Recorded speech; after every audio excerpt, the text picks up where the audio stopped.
अस्सलाम वालेकुम नाज़रीन, प्रोग्राम कराची टुडे और मैं हूं आपका मेज़बान बिलाल खान। आज सबसे पहले आपको बताएंगे जो टॉप स्टोरीज हैं प्रोग्राम के अंदर शामिल की गई हैं। सबसे पहले क्राइम के हवाले से भी हम आपसे आज आपको बताएंगे, बात करेंगे कि कराची के अंदर लुटेरे बेकाबू नज़र आते हैं। अब शहरी घरों के अंदर भी महफूज नहीं है, गैर महफूज तस्वुर करने लगे हैं। जबकि कोरंगी के अंदर डाकुओं ने एक और जान ले ली। गुज़िश्ता कई दिनों से ये मामला चलता दिखाई दे रहा है, लेकिन आज इजलास हुए हैं। DG ranger Sindh major general Azhar Waqas की ज़ेर सदारत सिक्योरिटी के हवाले से इजलास हुआ, जिसमें मुख्तलिफ लॉ इन्फोर्समेंट ने भी शिरकत की है। साथ साथ एक और इजलास हुआ IG सिंध की ज़ेर सदारत, जिसमें स्ट्रीट क्रिमिनल्स के खिलाफ इंटेलिजेंस बेस्ड कार्रवाइयों को तेज़ करने का कहा गया और साथ में जो इन्वेस्टिगेशन है उसको भी तेज़ करने का कहा गया है। और उसके बाद हम आपसे शेयर करेंगे जो वज़ीर तालीम सिंध हैं सरदार शाह, उन्होंने आज असम्बली फ्लोर के ऊपर तमाम जो मेंबरान हैं उनको ब्रीफिंग दी है। तालीमी इस्लाहात से मुताल्लिक 2 लाख से ज़ायद बच्चों को नया दाखिला दिया गया है, असातिज़ा की भर्तियाँ की गई हैं और फौरी तौर पर उनको ट्रेनिंग भी जो है वो ट्रेनिंग में शामिल कर दिया गया है। और इसके साथ एक और अच्छी खबर है, वज़ीर सिंध ने रेस्क्यू 1122 के हेडक्वार्टर का इफ्तिताह किया है। रेस्क्यू 1122 सिंध आलमी बैंक के सिंध रेजिलेंस प्रोजेक्ट के तहत कायम किया गया है। इसमें मुख्तलिफ चीज़ों को जो है इंट्रोड्यूस कराया जाएगा और ख़ासतौर पर अगर एम्बुलेंसेस की बात की जाए, फायर अर्बन सर्च रिसर्च की बात की जाए या फिर वाटर रेस्क्यू सर्विस की बात की जाए, तो इन तमाम चीज़ों को प्रोवाइड किया जाएगा 1122 के तहत। बहरहाल स्ट्रीट क्राइम के हवाले से बात करेंगे। कराची के अंदर जो लुटेरे बेकाबू नज़र आ रहे हैं उनकी पकड़ धकड़ के लिए एक हिकमत अमली तैयार की गई है। रेंजर्स ने भी जो है वो आज इजलास किया। जैसे मैंने आपको बताया कि मेजर जनरल अजहर वक्कास जो हैं DG रेंजर्स, उनकी ज़ेर सदारत ये इजलास हुआ, जिसमें IG सिंध भी मौजूद थे, एडिशनल IG भी मौजूद थे और दीगर लॉ इन्फोर्समेंट एजेंसीज भी मौजूद थी। साथ साथ जो IG सिंध हैं गुलाम नबी मेमन, उन्होंने भी ब्रीफ किया है एक दूसरे इजलास के अंदर। इन्वेस्टिगेशन से रिलेटेड बहुत सारी बातें की हैं कि जो ऑपरेशनल हमारे इस वक्त एहलकार हैं, पुलिस ऑफिसर्स हैं, वो बेहतरीन कार्रवाइयाँ करते नजर आते हैं, जामे शहादत भी नोश करते हैं, लेकिन जो इन्वेस्टिगेशन डिपार्टमेंट है उसमें कहीं ना कहीं जो है वो लूज पोल हैं, तो उनको ख़त्म करने की ऐसी ज़रूरत है। ये भी कहा कि माहिराना सलाहियत के साथ साथ ये इन्वेस्टिगेशन होती है, अगर इसको तेज़ कर दिया जाए तो फिर ऑपरेशनल जो पुलिस है उसकी कारकर्दगी मजीद बेहतर हो सकती है। इन तमाम चीज़ों पे बात करेंगे, लेकिन सबसे पहले ये बता दूं मैं आपको कि आज कोरंगी के अंदर जो एक और जान ली गई है उसको सबसे पहले आपको बताएंगे। हमारे साथ इस वक्त नुमाइंदा K21 news Haroon Rashid on call मौजूद है। हारून, सबसे पहले जानना चाहूंगा, आज कोरंगी के अंदर डाकुओं ने एक और जान ले ली है, ये मामला क्या है? देखिए बलाल भाई, कुरंगी में डाकू ने एक आज और नौजवान लड़की की जान ली। एक घर में लूटमार के दौरान जो है डाकू ने रात 3 बजे घर में दाखिल हुए थे, वारदात कर रहे थे। जाते हुए जो है फरार होते हुए डकैतों ने फायरिंग की है। फायरिंग की जद जो है वो नौजवान लड़की आई है जो कि 10वीं जमात की स्टूडेंट थी और वो मौके पर ही जाँ बाक हो चुकी है। इस मौके पर जो है कराची के इनके फैमिली ने और देकर मुख्तलिफ सियासी व समाजी शख्सियत ने शदीद एहतजाज किया है और कहा है कि कुरंगी के अंदर बढ़ती हुई चोरी डकैती की वारदातों को रोका जाए, जबकि पुलिस मुकम्मल तौर पर कुरंगी के इलाके के अंदर चोरी और डकैती की वारदातों को रोकने पे नाकाम नजर आती है। हमें कुरंगी के अंदर गुज़श्ता 15 दिनों के दौरान मुख्तलिफ वाक़यात में 5 से ज्यादा जो है शहरी वो जांबाक हो चुके हैं। अच्छा, इसके बाद आज जो है हारून हारून पहले मैं जरा कोरंगी के ऊपर बात कर लूं, फिर हम इजलास की तरफ जाएंगे। दोनों जो चीफ है, पुलिस चीफ और रेंजर चीफ, उन्होंने भी आज ब्रीफ किया है तमाम चीज़ों को और स्ट्रैटेजी बनाई है। लेकिन कोरंगी के अंदर पे दर पे वाक़यात हो रहे हैं, डकैती मुज़ाहमत पर कत्ल कर दिया जाता है। SSP कोरंगी की अगर बात की जाए साजिद अहमद सदुज़ई की, तो उनके पास एडिशनल चार्ज भी है। मलीर के SSP भी इस वक्त वो हैं एडिशनल चार्ज में। तो उनकी स्ट्रैटेजी क्या है? एक फोर्स बनाई गई थी, सड़कों पर नजर आनी चाहिए वो फोर्स, तो फोर्स क्या कार्रवाई करती नजर आ रही है? नहीं देखिए, बिल्कुल हमें फोर्स जो है इन्होंने बिल्कुल जो नाकाम नजर आ रहे हैं। SSP कुरंगी भी वारदातों को रोकने में इन्होंने जो कल का जो परसों के जो वाकयात हुए थे, इसके बाद एक नई टीम तश्कील दी है। सब इंस्पेक्टर है सादत भट्ट, इनकी निगरानी में स्टेट क्राइम की वारदातों के लिए स्पेशल फोर्स बनाई है जो कुरंगी इंडस्ट्री एरिया का थाना हो गया, लांडी थाना हो गया, अवामी थाना, ये जितना कुरंगी का इलाका है इसको ये कवर करेगी। लेकिन इसके बावजूद जो है पुलिस जो है ना मुकम्मल तौर पर नाकाम है। अब देखें, रात की वारदात हो जाना, 4 घंटे एक फैमिली के घर में जो है वो मुसल्लह मुल्ज़िमान दाखिल थे, इसके बावजूद जो है पुलिस तो वहां पे नहीं पहुंच पाई। इलाका में ने बताया कि हमने 15 पे कॉल भी की थी, लेकिन इसके बावजूद जो है पुलिस का कोई खास रिस्पॉन्स नहीं हुआ और एक घर के अंदर 4 से 5 घंटे डकैतों का रुकना और आराम से तसल्ली से खाना को यरगमाल बनाना, उनको रस्सियों से बांधना और पुलिस का ना पहुंचना, पुलिस की कारकर्दगी पर बहुत सारे सवालिया निशान उठ रहे हैं। ठीक है, डीजी रेंजर्स पर जो है वो ज़रा बात करेंगे। मेजर जनरल अजहर वकास ने आज जो इजलास की सदारत की, इसमें किन चीज़ों को जो है वो काबिल ज़िक्र लाया गया और गौर किया गया? देखिए, आज DG ranger Sindh major Azhar Waqas के जेर सदारत जो सिक्योरिटी के हवाले से आला सतह के इजलास हुआ। इजलास में commissioner Karachi, addition IG Karachi, special branch और डीआईजी और सीडीडी के और दीगर 7 अदारों ने भी शिरकत की है। ठीक है। जबकि इजलास में जो है ना, जो गुज़श्ता दिनों जो न्यूजीलैंड की टीम कराची पहुंच चुकी है, इसके हवाले से सिक्योरिटी के अमूर पर बात की गई है। और जबकि कराची के खारजी और दाखिली रास्तों पर चेकिंग के हवाले से मजीद सख्त बनाने की पे भी रोशनी पे जो है ना, इन पे बात की गई और कहा गया कि कराची के दाखिली और खारजी रास्तों पर सख्त चेकिंग की जाएगी, जिसमें पुलिस भी होगी और इसके साथ साथ रेंजर्स के एहलकार भी इसमें तैनात किए जाएंगे। और दूसरी जानिब आज आईजी सिंध जो है गुलाम नबी मेमन की सदारत पे भी जो है गार्डन में एक आला सतह का इजलास हुआ है। कराची में बढ़ते हुए स्टेट क्राइम की वारदातों के ऊपर जो है ना लाएअमल पर जो है इसमें बात की गई है, जिसमें जदीद टेक्नोलॉजी को इस्तेमाल करने के लिए पर जो है ना फोकस किया गया कि जदीद टेक्नोलॉजी के जरिए कराची स्टेट क्राइम की वारदातों को रोका जाएगा। और इस पे और महकमा तफ्तीश पुलिस को जो है ना, जो कि सिंध पुलिस या पुलिस का जो है एक ये महकमा रीढ़ की हड्डी का दर्जा रखता है और इस पे ज्यादा फोकस किया जाएगा कि गिरफ्तार मुलजिमान किस तरह मोजी अदालत से छूट जाते हैं और पुलिस केस इतने मजबूत नहीं बना पाती, जिससे वो फौरी कुछ 15 दिन में 20 दिन में अदालतों से जमानत पे बाहर आ जाते हैं, फिर वही यही वारदातें करते हैं। इस पे फोकस किया गया है।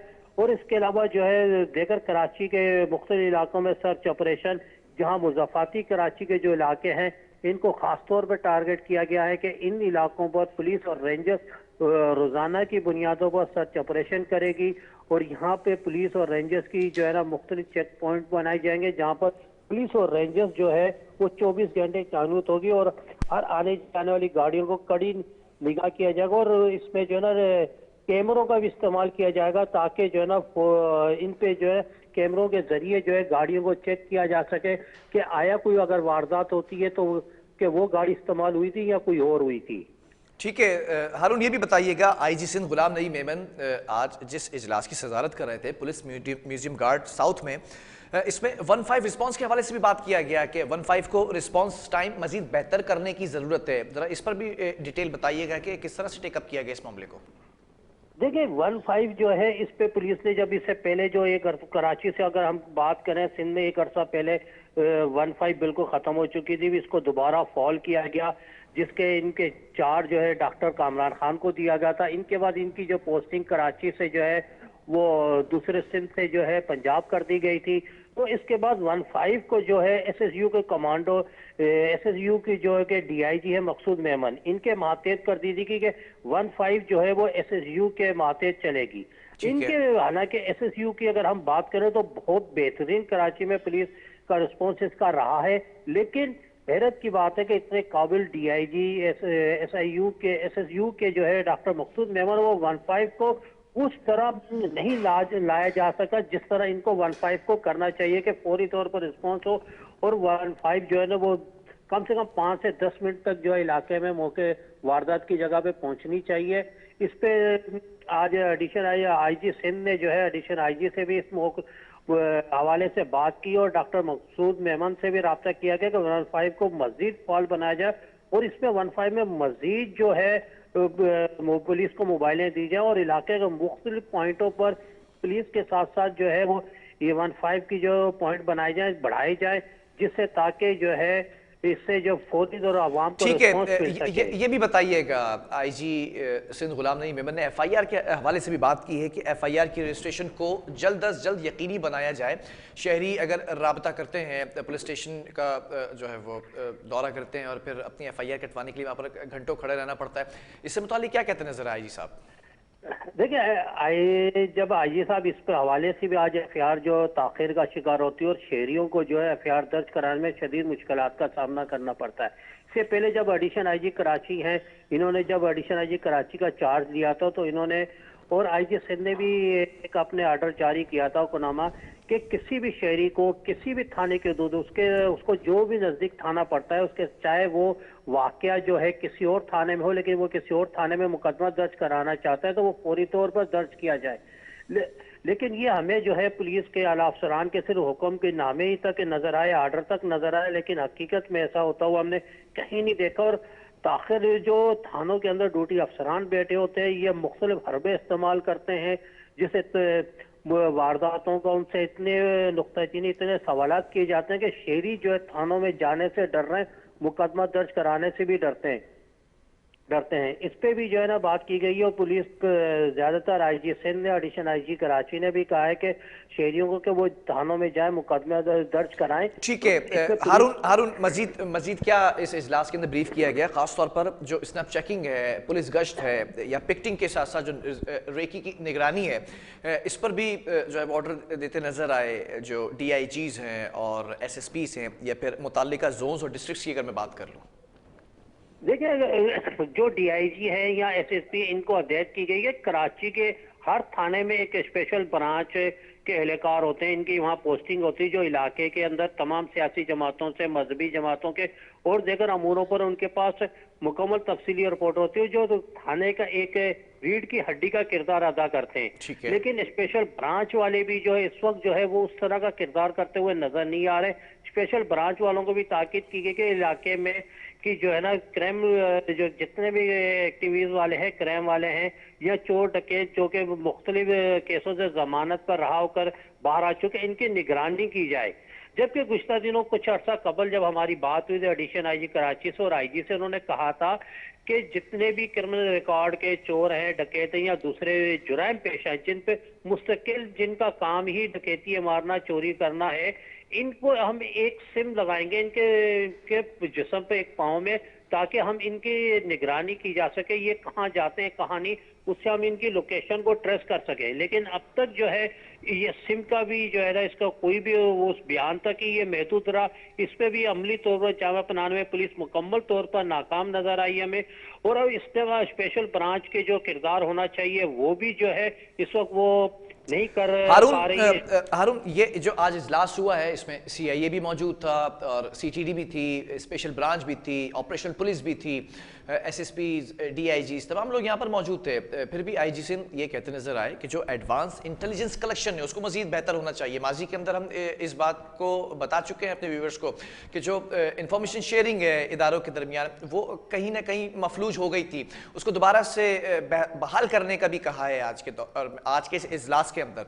और दूसरी बात ये जो मैं सवाल आपसे करना चाह रहा हूँ कि जो इंटेलिजेंस एजेंसीज हैं उनसे भी ये कहा है कि मुस्तकिल तौर पर रवाबित मजबूत बनाएं, इस पर भी ब्रीफ कीजिएगा जरा।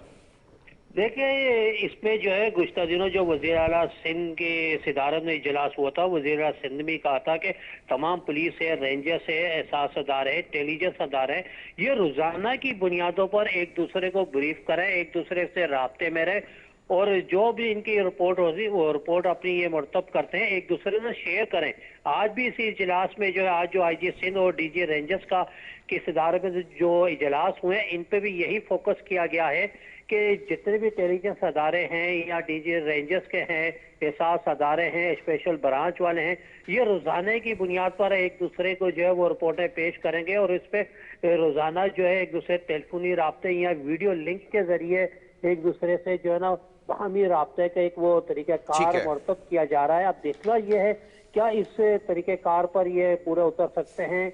अगर ये इस तरीक़ेकार पर जिस तरह वीडियो लिंक के जरिए तमाम अदारों के आला अफसरान रात बैठ के अगर आधा एक घंटे पे भी एक दूसरे को कारकर्दगी के हवाले से और कराची के अंदर स्टेट क्राइम के हवाले से अगर इजलास किया जाए तो मैं समझता हूँ हम लोग कि इस पे जो है कराची से जो स्टेट क्राइम की वारदातों का खात्मा हो सकता है। ठीक है, बहुत शुक्रिया हारून रशीद हमें इस हवाले से डिटेल ब्रीफ करने के लिए। नाज़रीन, इस वक्त देखा ये जा रहा है कि शहर कराची के जो हालात हैं वो बद से बदतर होते चले जा रहे हैं, तो स्ट्रैटेजीज तब्दील होती नज़र आ रही हैं। इसमें पहले हमने देखा कि वज़ीर आला का इजलास, फिर उसके बाद आज हमने देखा कि DG rangers major general Azhar Waqas का इजलास और साथ साथ IG सिंध ग़ुलाम नबी मेमन का भी इजलास। इन तमाम जो लोग ये जो हाई प्रोफाइल फिगर्स हैं, जो चीफ हैं तमाम लॉ इन्फोर्समेंट एजेंसीज़ के, वो कहीं ना कहीं मुश्तरका तौर पर स्ट्रैटेजिक प्लान बनाते नज़र आ रहे हैं, जिसको आज या कल के रोज़ एग्जीक्यूट कर दिया जाएगा। अब देखना ये कि कैसे क्राइम को कंट्रोल किया जाता है। वक्फे की तरफ जाएंगे, उसके बाद बात करेंगे तालीम से रिलेटेड। अब तक 53,000 जो असातिज़ा हैं उनको भर्ती के पहले मरहले के अंदर जो ऑफर ऑर्डर है वो दिए जा चुके हैं। बड़ी खबर है, सरदार शाह असम्बली फ्लोर पर बात करते नजर आए। क्या मामला है आपको बताएंगे वक्फे के बाद।